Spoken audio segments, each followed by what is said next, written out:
છો ને? હું પણ મજામાં છું. આજે આપણે બનાવવાનો છે સેવડો, મકાઈના પૌવાનો સેવડો. જો આપણે મમરા સાથે બનાવતા હોય છે ને આપણે મિક્સમાં બનાવીએ તો પણ બનાવતા સવર્ણ, પણ આજે આપણે નકરા મકાઈના પૌવા એનો સેવડો બનાવશું. તો આપણે જો મકાઈના પૌવા લીધા છે, આવી રીતના 500 ગ્રામ મકાઈના પૌવા લીધા છે.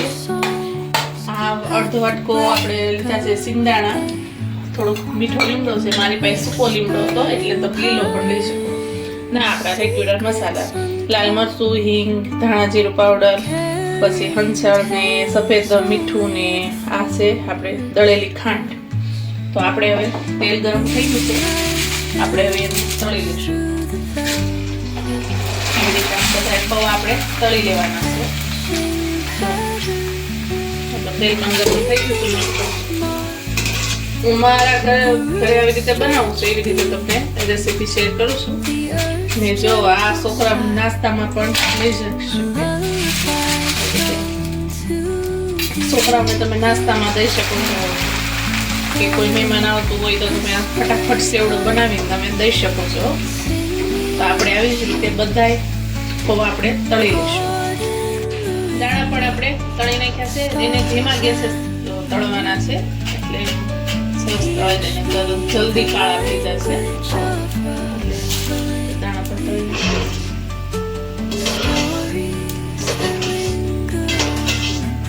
એ રીતે આપણે લીમડો તળી નાખશું. લીમડો તો સૂકો છે એટલે ફટાફટ તળાઈ જશે. તમારી પાસે જો લીલો હોય તો તમે લીલો પણ નાખી શકો. મારી પાસે સૂકો હતો તો મેં સૂકો સુકવણી કરીને ભરી નાખશું.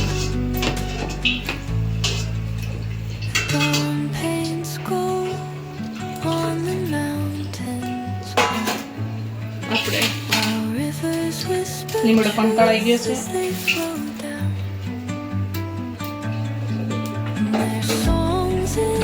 હવે એમાં આપણે મસાલા કરી દઈશું.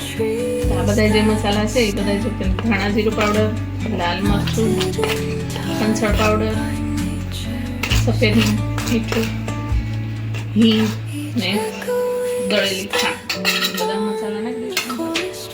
ને થોડોક સંચળ પાવડર, એ તમને બતાવું તો હું ભૂલી ગઈ હતી. ઉપરથી થોડોક સંચળ પાવડર નાખવાનો છે.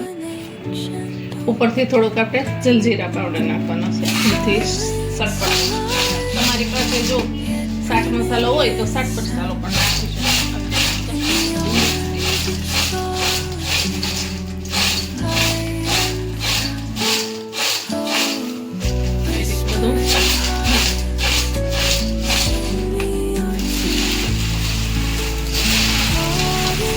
મારા છોકરાઓને મમરાની અંદર નાખીને બનાવી તો એ નથી ભાવતું, એને આવા રીતના ભાવે છે.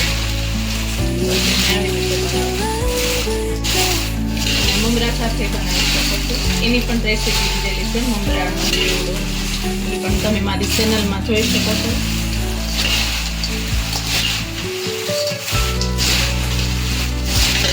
તૈયાર છે મકાઈ પૌવાનો સેવડો.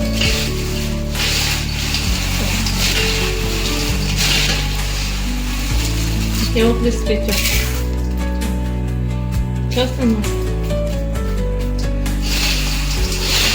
તમારા ઘરે પણ એકવાર ટ્રાય કરજો. તમારા છોકરાને પણ બહુ ભાવશે, છોકરાને મોટાને નાનાને બધાને ભાવશે.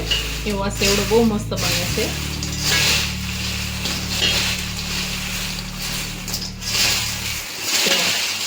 મસ્ત થઈએ ને,